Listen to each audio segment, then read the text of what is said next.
Okay. Yes, sir. Okay. So now we combine these two together, that I say lubrication and rotordynamics. Let us see. This is a typical rotor bearing system. Now in this rotor bearing system, this is a disc, as I say, whether this can be a propeller, turbine, or you say like compressor. These are some fans, but as a whole, we can treat as a disc. If you simplify this and model it, see the left side, see the right side. This is the rotor, okay, which I have written. Now this is the disc. Here, this is the disc, and it is supported on two bearings. You can see here there are two bearings, and bearings are mounted on. So basically, bearings are part of supports. So don't be confused that altogether the shaft and the red dots are bearings. No, only these red dots, whatever as those are bearings. So bearing, as the name says, it has to bear something. What it has to bear? It has to bear the load. To bear the load of shaft, the whatever rotating. So it has major functions. First of all, it has to bear the load. Second, it has to allow motion and support. You can see here, this shaft will rotate, okay, and support is fixed. So bearing will facilitate rotation. It will allow relative motion between the shaft and the support. Now, when there is relative motion, you already know there will be friction. And friction is a major loss. Because of friction, there will be wear and parts will fail. So therefore, to reduce, our aim is to reduce this friction as far as so that we can allow relative movement between shaft and support. So to reduce this friction, Excuse for me, sir. example, yes, please. Sir, audio is not coming clear, sir. It is breaking in between. Let me just hold on. Let me remove my audio and add to another audio. Okay. Okay, sir.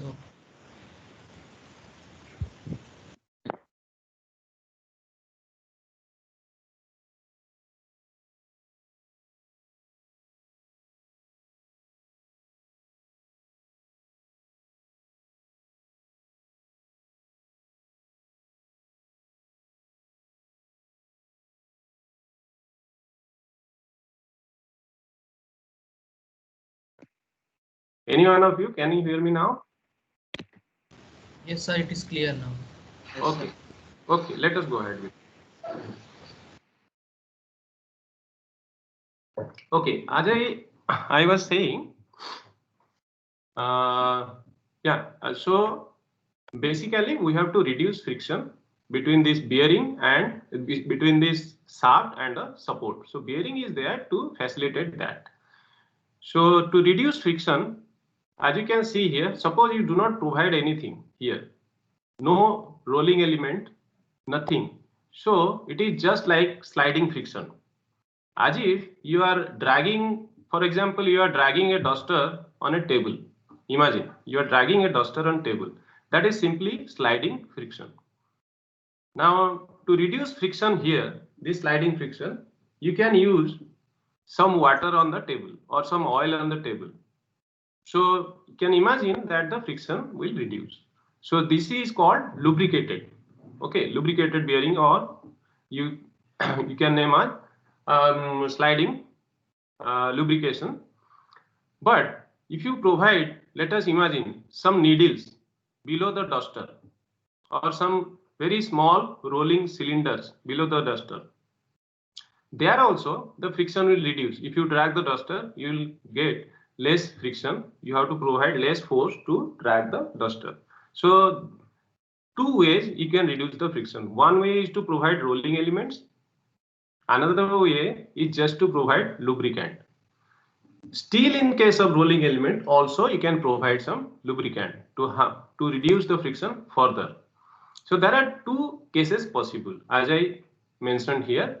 One is rolling element bearings, another hydrodynamic bearings or journal bearings. Now what is this rolling element bearings? See, this is the shaft and this is the bearing. Okay, this is the outer. This outer ring is normally fixed. This shaft is rotating. Now you put some rolling element in between. Okay, so these rolling elements, small rolling elements, will be there in between shaft and support or the outer ring. Now we name it as non-conformal surfaces. As you can imagine, the contact here between the shaft and the rolling element, the contact here, as this is a cylindrical rolling element, the contact here is just a line. Okay. Now coming back here, this is a hydrodynamic journal bearing. We call it as conformal surface. So with conformal surface, you can see this inner, this is a shaft. Outer is just a ring or a sleeve or a bush or something like that. Okay, there is no rolling element between this shaft and this bearing. This outer is the bearing. This hatched portion is bearing. So there is no rolling element between this journal or the shaft. Shaft is also called as journal, rotor or journal. This journal and this sleeve, there is no rolling elements. Only lubricant or some fluid is present in this narrow gap. Okay, so these two type of lubrication technology is there or bearing technology is there, which are normally used for supporting the shaft. Now, if you go to bearings, we have rolling element bearings, as I say, journal bearings. All these types of bearings are rolling element bearings. We'll see in more detail. This is a journal bearing. See, this is actually the bearing. I have not shown here the journal or the shaft. Shaft will be inside this bearing in this portion. Okay, that will be rotating and this is fixed. Similarly, we can have also thrust pad bearing. This is the pad. Okay, wherever my mouse is, this is the pad. As this is a thrust bearing, you can imagine it can take axial load. In case of journal bearing, this is designed to take only radial load. Okay, and here the load will come on this pad surface and this is fixed. This is not going to rotate. On top of it, one runner will rotate. Okay. Now we can have also magnetic bearings where because of magnetic field, there will be complete separation between the bearing and journal. Now coming to the advantages and disadvantages of these bearings. The advantage of rolling element bearing over sliding or journal bearing. Rolling element bearing will provide low starting friction. It can withstand radial and both thrust loads. It is less sensitive to intrusion of lubrication. As I say, there will be rolling elements between the journal and bearing. So therefore, already the friction is low. So we do not need to provide lubricant always. It can sometimes run without lubrication also. So dynamic stability is better because there are physical contact. So stability, it is more stable. And it has good temperature stability. As you can imagine, we do not require always lubricant. So it can run in high temperature also. So sometimes it is sealed both sides. Okay, you put grease inside and seal both sides. So it can operate for a specific lifetime application. And then it needs less space in axial direction, but it needs more space in radial direction because in radial direction you have rolling elements. So therefore it needs more space in radial direction. If you go back to this figure, you can see here, as we do not have rolling element here, so this is direct journal and outer is a sleeve. Now coming to here, we have rolling element here. So radial direction you need more space, axial direction you need less space. Okay, now the disadvantage of rolling element bearing over sliding bearing. Rolling element bearing fails from fatigue. Why? Because in a rolling element bearing, if you see typical rolling element bearing, there are some balls or rollers inside the bearing. When the journal rotates, now the balls will also rotate or the rolling elements will also rotate. So it will rotate and it will change its position. Now the bottom part is highly loaded, top part is almost zero, there is no load. So all rolling elements are subjected to cyclic loading, 0 to maximum cyclic loading. So because of cyclic loading, there will be fatigue. So generally these rolling elements fails due to fatigue. As I said already, more space required in radial direction, next point, and it has poor damping characteristics. Now damping comes from lubricant or the fluid present inside the bearing, but rolling element bearings are having direct physical contact or material contact. So therefore less lubricant is there, so therefore damping is less. So it can produce high noise because there are direct metal to metal contact, so noise will be more in case of rolling element bearing. And you need strict alignment requirement here because you are putting rolling element between journal and bearing, and obviously production cost will be higher. You can imagine you have to produce rolling elements, and also we have to curve the inner race, outer race to fit these rolling elements, so production cost is higher. Now the last point I mentioned, higher friction. If you see the first point in the advantage, I mentioned low starting friction, but when it operates with designated speed, the friction is more as compared to journal bearings. Now this is typically a hydrodynamic bearing. Now in hydrodynamic bearing, see this is the half of the outside, and this is actually the journal. Now imagine this journal rotates anti-clockwise. Now all these gap portion, the outside is the bearing which is stationary. Now all these gap portion, there is oil. Now when this journal rotates, it drags all the oil. See this arrow, it drags all the oil toward the bottom zone. Now because the fluid is dragged or the fluid is flowing from a diverging zone, you see this is diverging zone to a converging zone, then pressure develops. So very high pressure develops at the bottom part of this journal. So that pressure actually supports this load of the journal or the rotor. Okay. So there is complete separation between this outer ring and inner ring. This inner is the journal, outer is bearing. So therefore there is no metal to metal contact. Completely load is taken care by the lubricant present in between journal and bearing. So therefore can imagine when it is running on in the designated speed, high speed, or in the operating speed, there is complete separation. There is no metal to metal contact. Lubricant is taking the whole load, so therefore the friction is really low here as compared to any other bearings. So these bearings are normally used for high speed applications where turbines, turbogenerators, turbopumps, this kind of application with high load and high speed. Now this is a hydrostatic or thrust bearing. Now if you go back to previous, why we name it as hydrodynamic? No, why hydrodynamic? Because development of pressure in the lubricant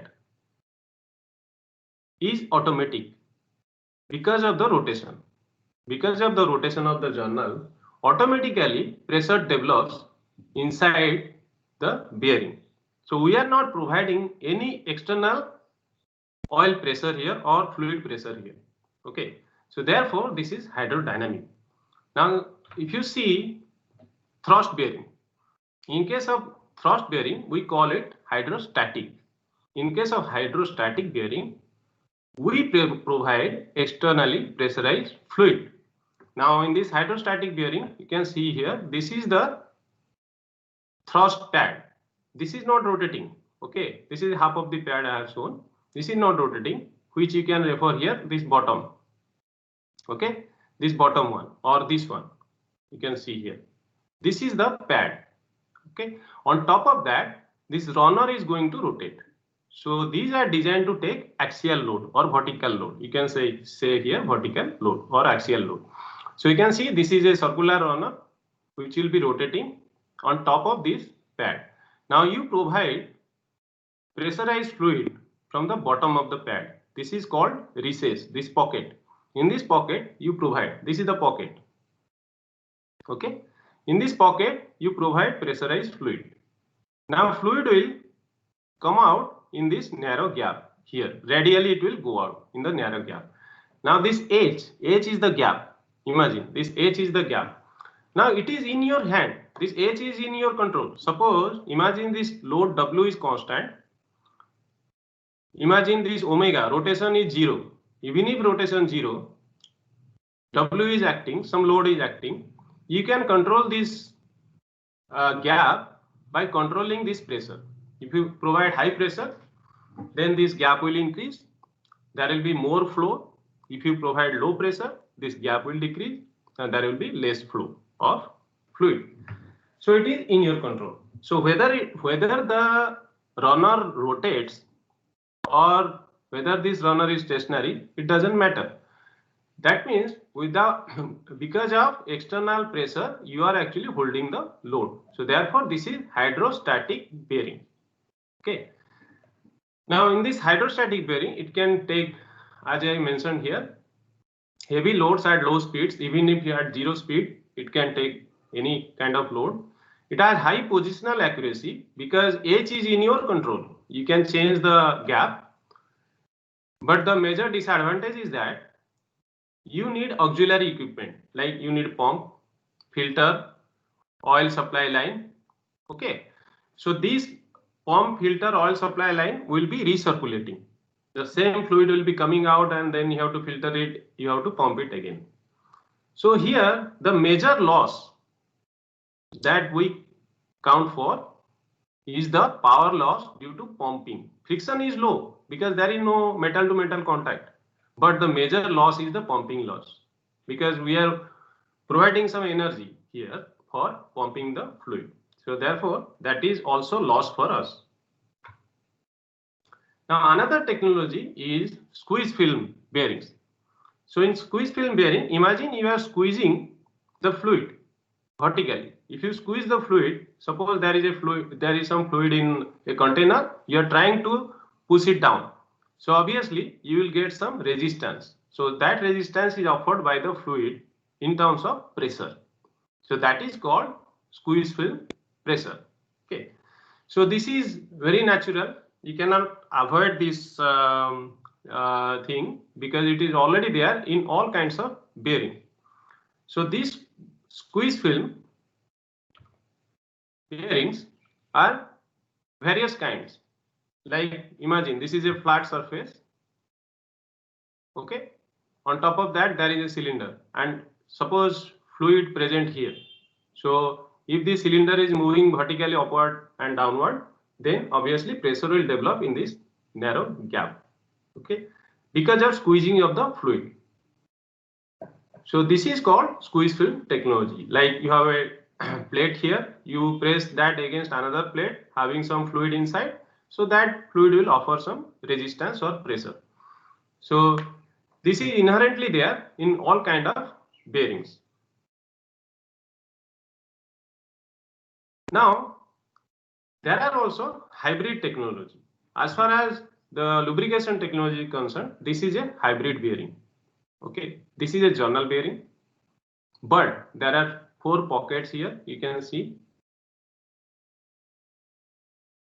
where we can provide in these 4 pockets. In these 4 pockets, if you provide pressurized fluid, so even if when the journal is not rotating, it will be in floating condition. Now, if you go back to the journal bearing, imagine this journal is rotating and it is rotating at its operating speed. That means very high speed. Let us say 5000 RPM, 6000 RPM, which is the operating speed, it is rotating and there is complete separation between bearing and journal. But when you start this bearing or start this journal, then this journal will be sitting on the bearing only here. Okay, wherever my mouse is, the journal will be sitting. Now, when you start your rotation, you will start from 0 RPM. At 0 RPM, it will be sitting on the bearing. Now, slowly you increase the speed. When you increase the speed slowly the pressure will develop, and at the operating speed, there will be complete separation. But initially, there will be rubbing. Initially, there will be metal to metal contact, but that can be avoided if you have a configuration like this, where you are providing pressurized fluid from the bottom. So journal will be in floating condition, even if at 0 speed. So as far as technology is concerned, this is externally pressurized multi-rest journal bearing. Means you are also providing external pressure and journal is also rotating. So it can take very high load and it is also highly stable. Now as far as loading is concerned, you can also have hybrid bearing. Imagine here we have journal bearing. See my mouse, where the mouse is. This part, a journal will be there inside. Apart from that, we have actually thrust pads here. So that means it can take axial load as well as radial load, both. From the loading perspective, we can say this is a hybrid bearing where hydrodynamic and thrust or radial load and thrust load, both it can take. There are also special purpose bearings. So like in journal bearing, you can see here, in case of journal bearing, this is a journal bearing. Inside, the pads are fixed, but nowhere we run journal bearing like that. These are tilting pad bearings, where these pads are sectors. The sectors are caught in the bearings. Okay, these sectors can tilt and adjust itself depending on the speed. So therefore, these are more stable as compared to just a ring, just a sleeve. This is most stable. Similarly, we can have also tilting pad thrust bearing. These pads will tilt itself and it will adjust to the speed and pressure. We can have special purpose bearings. See here, this is the journal. This journal, there you can see some grooves are there in the journal. Some grooves are there. These are called herringbone grooves bearings. These herringbone grooves, you can see here, when it rotates, if it rotates this way, as the rotation shown here anti-clockwise, can imagine it will drag the fluid to the central portion of the bearing. So therefore, more pressure will develop. There will be less fluid flow or leakage in the bearing. There are also special purpose bearings. You can put in a thrust bearing this type of textures, small textures, which will also develop some extra pressure in the bearing, in the pad. Now coming to oil lubrication and gas lubrication, as you can understand, there is not much difference. Only difference is that oil is incompressible, gas is compressible. So theory changes according to that. But as gas or air is thin, the gap between the journal and bearing in case of oil lubrication is in the order of microns. Let's say 30-40 microns, 50 microns.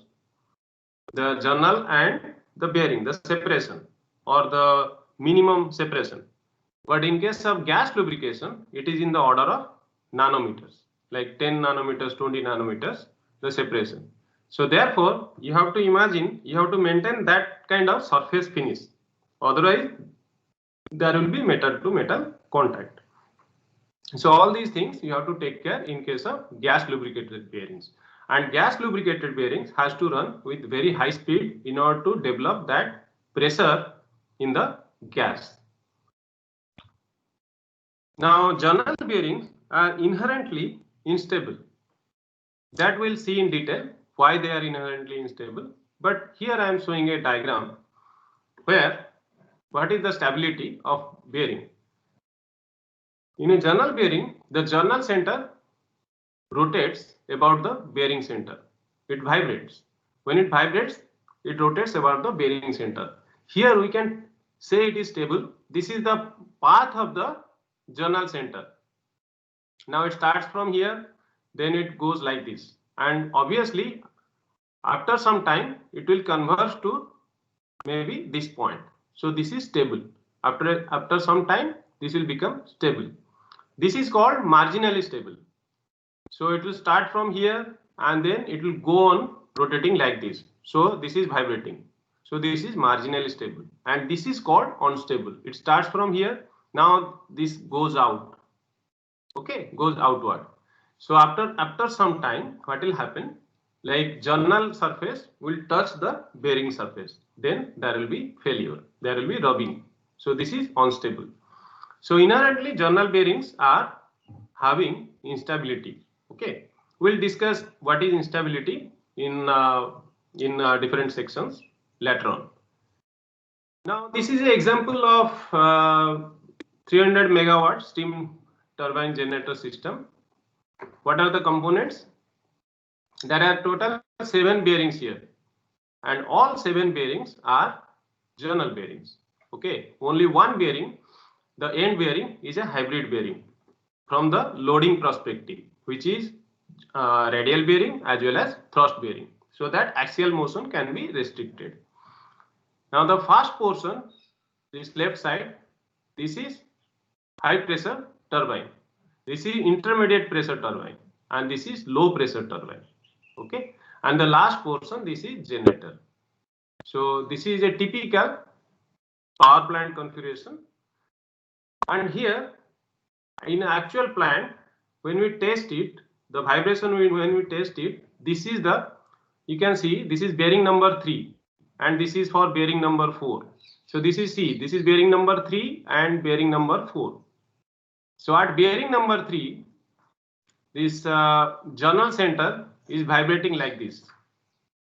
Okay, journal center is vibrating like this in bearing number 3, and bearing number 4, the journal center is vibrating like this.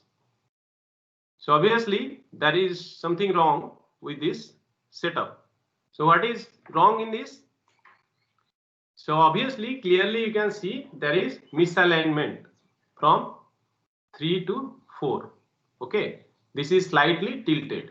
So therefore these kind of vibrations are coming from the bearing. This is from the signal analysis, vibration signal analysis.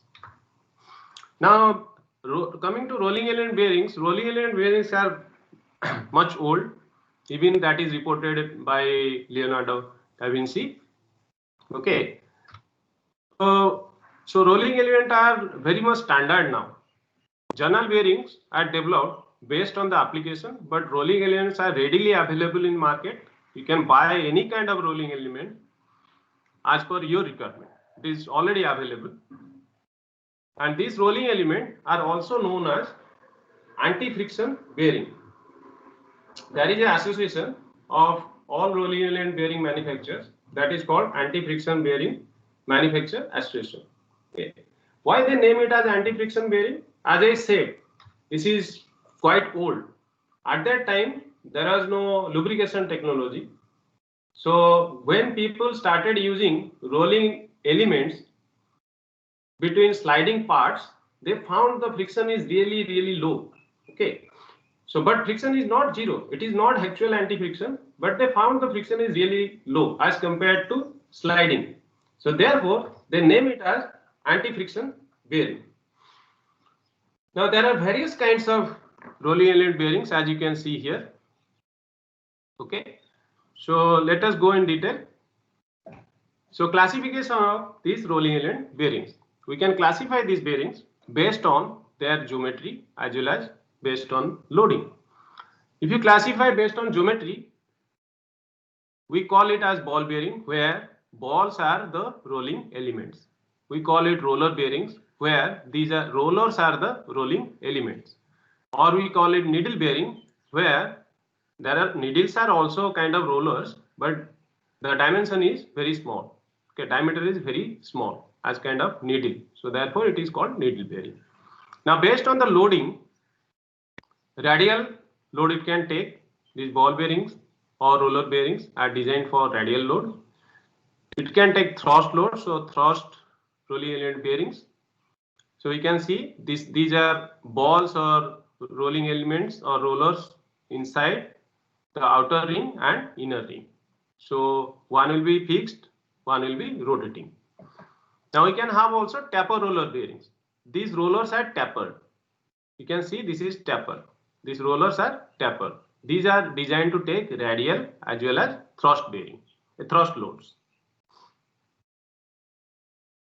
Okay, there are various bearing companies like SKF, FAG, Timken, NTN. So these are inside the Bearing Manufacturer Association. They classify various kinds of bearings here. These are readily available on the market. Now, if you see the ball bearings, there are two types, like deep groove ball bearing, angular contact ball bearing. Now these are balls. If you see deep groove ball bearing, this is the configuration. You see this cross section diagram. You see what is the difference. Deep groove ball bearings are designed to take radial load, but angular contact ball bearing, the contact is happening at an angle. You see here. So therefore, it can take some axial load. That means it can take load from this direction. Some axial load it can take as apart from the radial load. Now coming to roller bearings, we can have cylindrical roller bearing. These are just cylindrical rollers. See the cross section. These are all cylindrical rollers. We can have taper roller bearings. These are taper rollers. Okay, this can take axial load, or we can have spherical roller bearings. These rollers here are having some spherical contour. So these are called spherical roller bearings. So if you compare rolling element bearings or these cylindrical roller bearings to ball bearings, okay, here in case of ball bearing, the contact is a point, and when you press it, it will become a circle. But in case of roller bearing, the contact is a line. When you press it, it will become rectangle. So therefore, the contact is more in case of roller bearing. Therefore, roller bearing are having high capacity as compared to ball bearings. Now next comes thrust bearings. In thrust bearing, we can have thrust ball bearing or thrust roller bearings. These are ball elements, these are roller elements. Now this is very special kind of bearing which is known as self-aligning bearing. You can see here it can tilt itself, the inner can tilt itself to have the alignment. So these bearings cannot take very high load. This cannot take also axial load, but these are very helpful if you have any alignment problem in a rotor bearing system.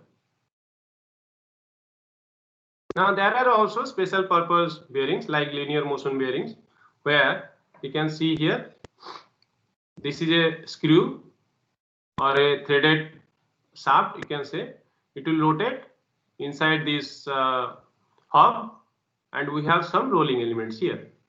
So what it does, it provides really low friction when you rotate the shaft, and it provides precise motion which is used for linear actuators or sensors. You have various kinds of miniature bearings. See the size of the bearing we have.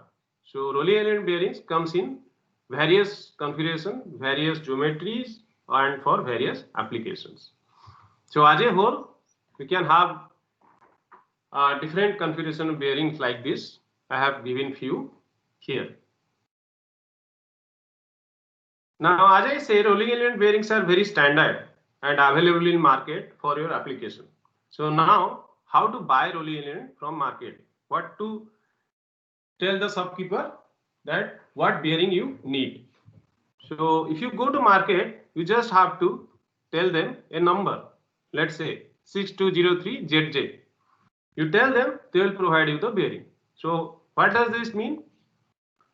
The first one is the type code. What type of bearing you want, whether self-aligning, deep groove ball bearing or thrust ball bearing, this kind of thing. And then the second number, which is a series.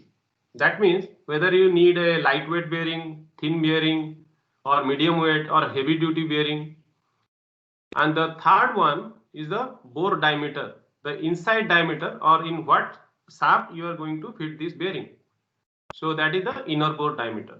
So diameter you have to provide. And the last one is for sealing, whether it is sealed from both sides or sealed from one side, whether it is sealed with rubber, whether it is sealed with some metals, All these things you can mention in the last one. Okay. Now let us see how these bearings are manufactured. So if you cannot hear sound, then let me know.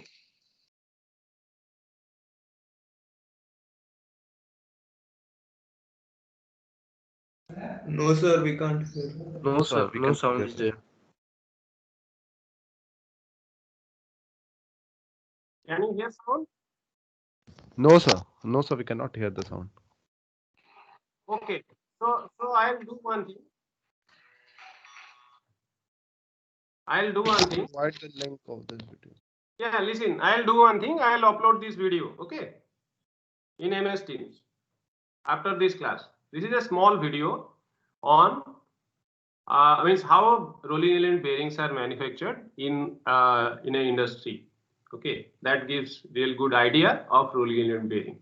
So I'll upload this is a small video. I'll upload in MS Teams, which you can watch. Okay. Now let us go ahead. In this rolling element bearing, as you can see here, there are rolling elements. Now, as far as lubrication is concerned, we also run these rolling element bearings under lubrication. So when you run these rolling element bearings under lubrication, like here, there will be contact in the, this is outer ring, this is inner ring. Okay, this is inner ring and this is outer ring. There are rolling elements or balls or rollers are present and contact is happening here, here and here. So when you provide lubricant in between, so what will happen? You see, this is a rolling element. When this rolling element rotates near a flat surface, for example, so it will drag the lubricant into this converging zone. This is the converging zone. So this will drag the lubricant into this converging zone. Therefore, pressure will develop. So what kind of pressure will develop? So pressure will develop something like this that I have shown here. Okay.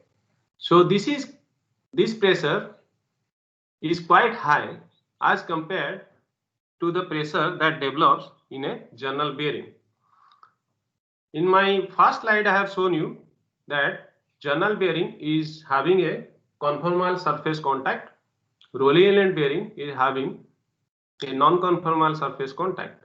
That means the load is carried by a small contact here. But in a journal bearing, directly the surface geometry contact is much higher. The area is much larger as compared to the small contact.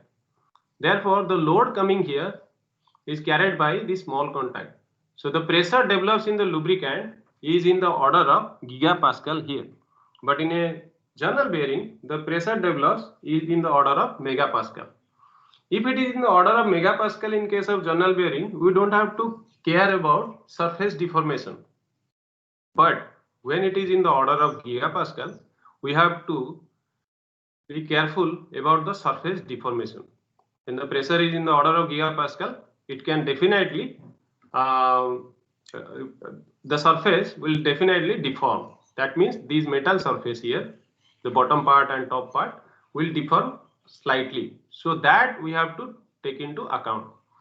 So in case of hydrodynamic journal bearing, we just study the lubrication technology. Therefore, it is hydrodynamic lubrication.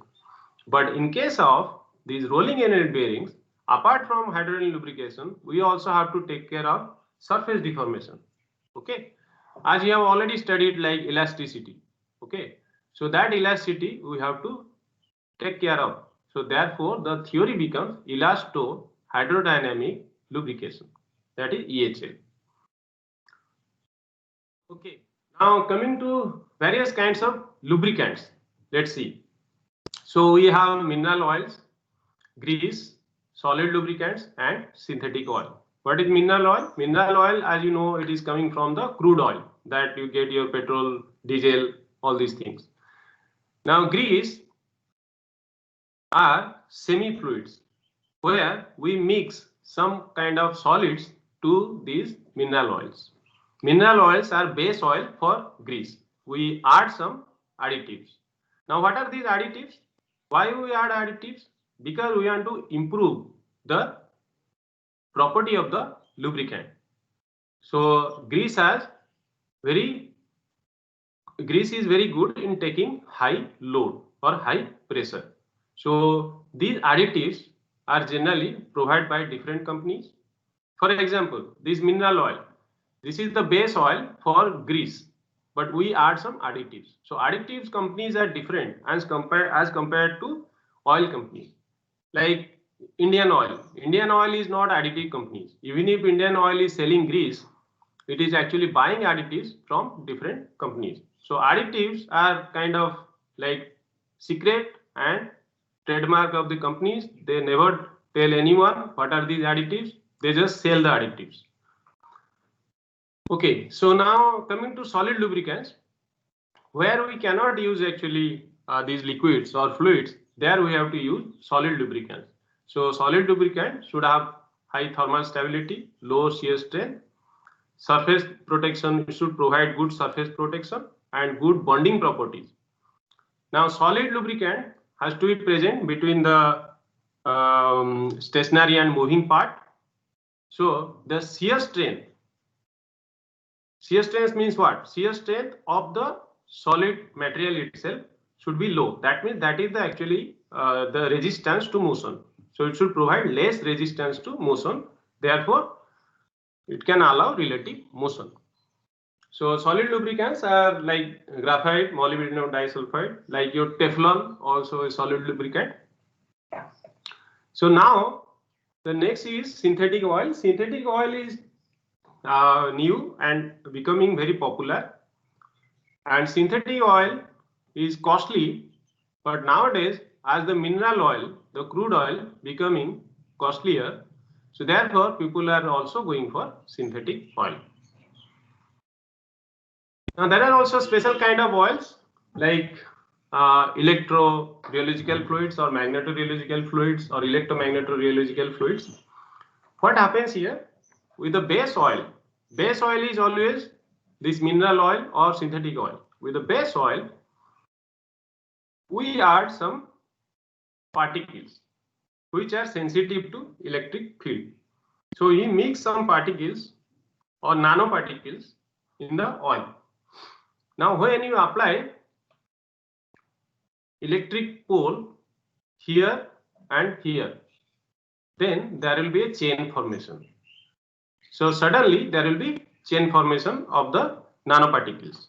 So by that, what will happen? The property of the lubricant will change. So this is very active fluid. When you change the electric field, the property of the lubricant will change. By changing the voltage, imagine you will get different property of the lubricant. The most vital property is the viscosity of the lubricant, that will be very active to the electric field. So depending on the application, you can actually control your electric or magnetic field to get different property of the lubricant. So that is all. So if you want to ask any question.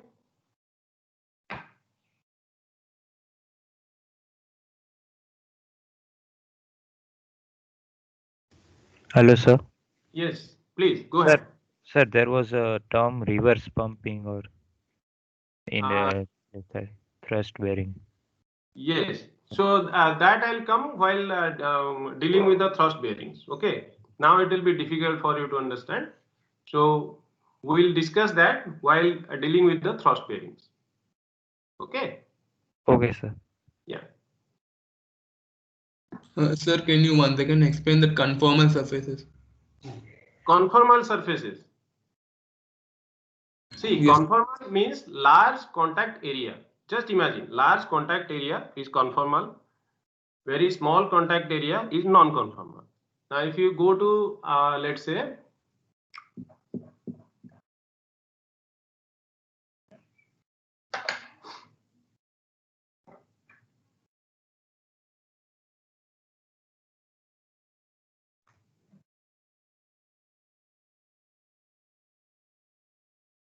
okay, can you see the screen? Yes, sir. Okay, so you can see here, this is the outer ring or the bush, and this is the journal inside which is rotating. Now just imagine the contact will be from these to these, right? So contact is very large here. The contact area is large here. Now coming to this rolling element bearing, the contact is a point here, right? A small point that is called non-conformal surface contact. When the contact is very large, means the journal is conforming to the bearing. Understood? Yes, sir. See, the gap is here, this gap. You know what is the gap here? 50 micron. Okay, this journal and bearing gap is 50 micron. Now, when you are not rotating it, imagine the journal is just sitting on the bearing, but the contact is almost 180 degree. Okay, and but when you see here in rolling element bearing, when it is not rotating, the contact is just a point here. From this side, if you see, it is just a point. So the contact area basically is very small. So therefore, it is not conforming to the journal. This contact is not conforming to the journal. Okay. Okay. Any doubt?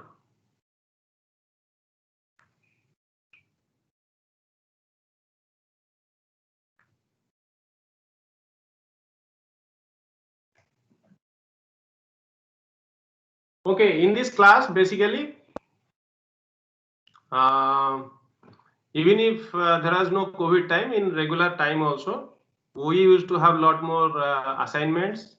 Okay. As compared to your mid-sem and sem exams, we used to have more assignments in this class basically. So you need to learn MATLAB, you need to learn Simulink for this class. You have to do programs on MATLAB also.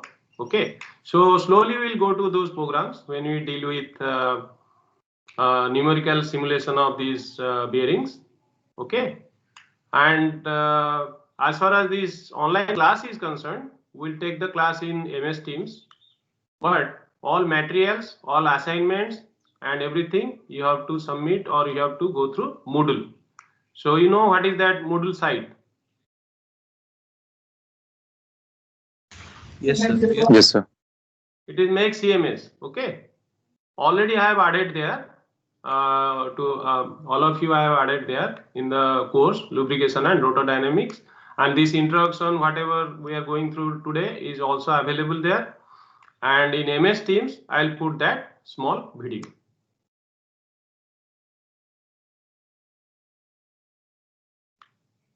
Okay. So if we have Okay, sir. no discussion further, then we can stop here today.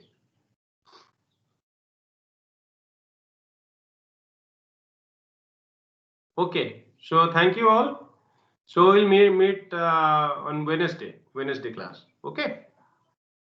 Okay, sir. Okay. Thank you, sir. Thank you.